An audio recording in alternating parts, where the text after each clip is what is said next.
In other news, it's now 1 year since Marumo Phenya was killed in a presumed assassination.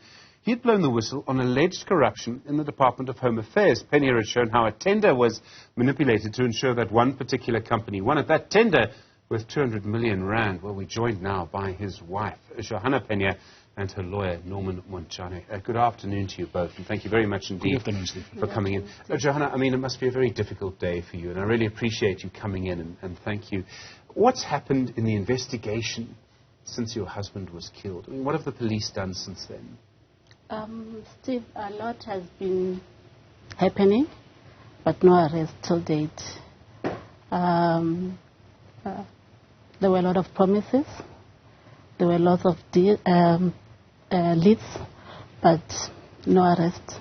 So people will say something will happen, yeah, but you actually have no proof that anything's happening? Yeah, because there's no communication from the law enforcement. And you are from a family of someone who's already been killed, you know, in the most horrific way. Has there been any offer of protection for you?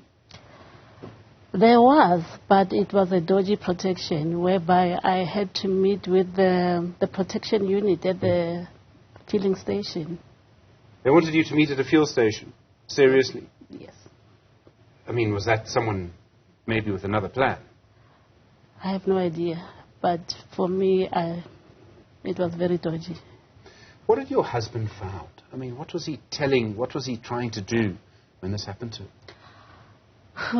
Okay, there was a tender that was awarded to our company, and with the subcontractor, whereby we uncovered a lot of corruption. That's when my husband informed the DG of the Department of Home Affairs about the corruption that was happening within the DHA. Then after that, that's when we started getting the threats. So there were death threats before this? Yes. They started on the 9th of August, whereby we got visitors from our house. We got calls, whereby the caller identified himself as a Kolani, and he was sent to assassinate me and my husband. He wanted us to meet at Midrand police station, and we refused, and we said we'd rather meet with you at Honeydew police station. And from there, we alerted the law enforcement. We went to the Hawks. We reported this. It was on the 29th of August.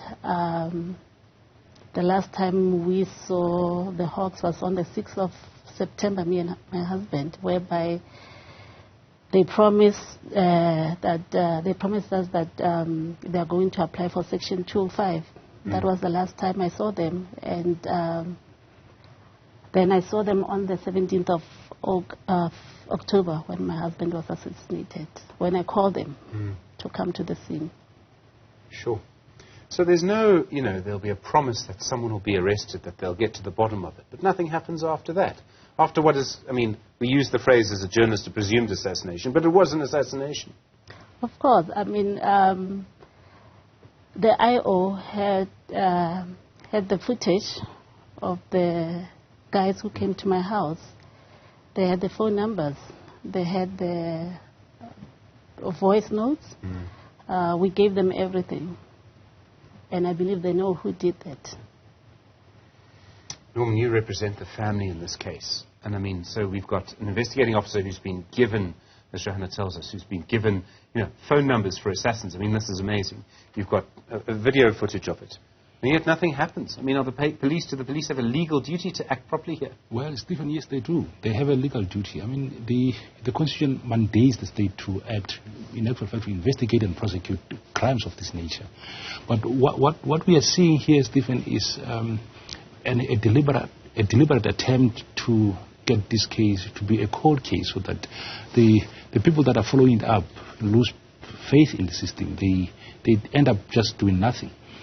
Well, I mean, if you have the video footage of the suspects, you have pictures of the suspects, you have got telephone numbers of the suspects, how difficult can it be I mean, for me, it looks like it's a deliberate attempt to delay this case indefinitely. We have a case that someone was killed in 2014 in court in 2023, the Senzo Mewa case. Well, this cannot be one of those cases. We need to do better. We can't have a standard that a simple investigation as this one takes 10 years, 15 years. It can't be. It is wrong. Johannah, what's happened with Home Affairs in the meantime? I mean, this involves them almost directly. I mean, no one in Home Affairs, that we know was involved in this, but someone was involved in this. It was about a contract involving them. A lot of people were involved. That I can promise you that. They were involved. Some were fired. I think some were still there. Sure. I mean, Norman, there's a legal duty for the police to follow that up too. Well, definitely they have to follow it up. But the challenging thing with this case, Stephen, is that we do not even get any joy from the police. If you ask Johannah, the last time she spoke to the IO was around February this year. Sure. We do not know what she is doing. We do not know how far is the case. And it's not that we are sitting also. We are trying. We go to him. We speak to his seniors. We're trying everything. But he doesn't come to the party. As I understand it, Johannah, you actually spoke in a public platform about this in front of senior people. Did they not offer to help you? I did. I spoke in front of the Deputy President of the country.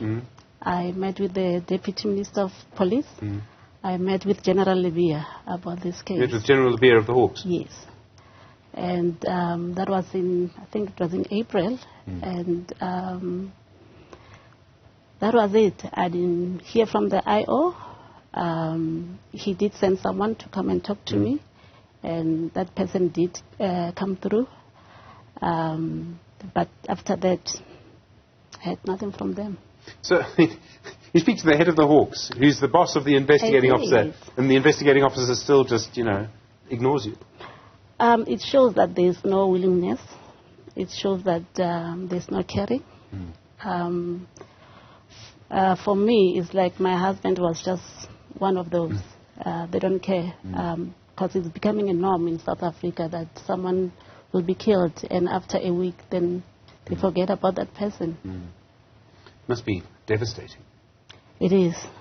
It is when you've got kids and you cannot explain. You cannot give them answers. Daddy's a hero, but no one remembers him. Yeah. Norman, I hate to say it, but I think Johannah's not the only widow, not the only spouse who's mourning a person who was shot dead in this way, and nothing was done by the police. Definitely not. I mean, if you look at the Department of Health case, the one that the people were just convicted recently. That is correct.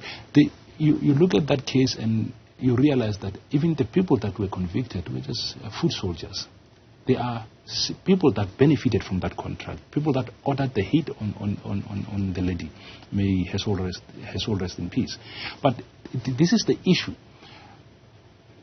Ultimately, when this case gets resolved, we will be dealing with foot soldiers, because the people that have got powers, the people that ordered these hits, are putting their facts in order. They are putting their monies in order so that they can defend themselves. But the police are giving people too much room to maneuver around these things.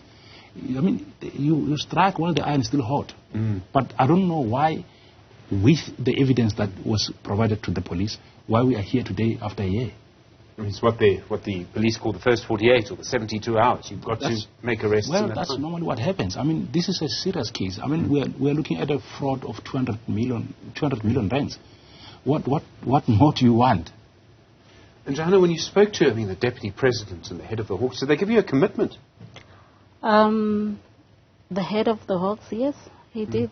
He did, and he kept in touch to check if the IO is contacting me, is in communication with me, and I told him that he's not calling me. I don't know who is he calling, but I haven't heard from him.